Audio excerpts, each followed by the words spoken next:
নগরবাসী দীর্ঘ 17 বছর ধরে আমরা আনন্দের সাথে ভোট দিতে পারি নাই। এবার আমরা স্বতঃস্ফূর্তভাবে চরকামলপুরবাসী জনাব শরীফুল আলম সাহেবকে ধানের শীষে ভোট দিয়ে জয়যুক্ত করব এবং আমাদের এলাকার উন্নয়নের অংশীদার হিসেবে শরীফুল আলম সাহেব আমাদের অনেক কাজ যেগুলি বাকি আছে, দুশো সরকারে আমাদের যা হয় না, এই বছর ইনশাল্লাহ আমরা আশা রাখি বিপুল জয় করে এই অসমাপ্ত কাজগুলি আমরা পুরোপুরি সমাপ্ত করবো ইনশাল্লাহ। সবাইকে ধন্যবাদ। ইনশাল্লাহ আজকে সকাল 7টায় আমি মাঠে উপস্থিত হইয়া যে মানুষের আবেগ উদ্দীপনা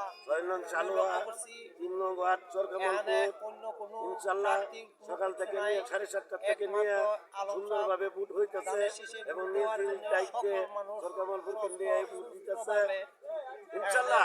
ভালো ইউনিয়নের ভিতরে আমরা সরকামলপুর এক নম্বরে সকাল থেকে ভোট বেশি দিব। স্বতঃস্ফূর্তভাবে এক মাথায় সকল মানুষ ভোট দিতে আগ্রহী ইচ্ছা করে আসছে।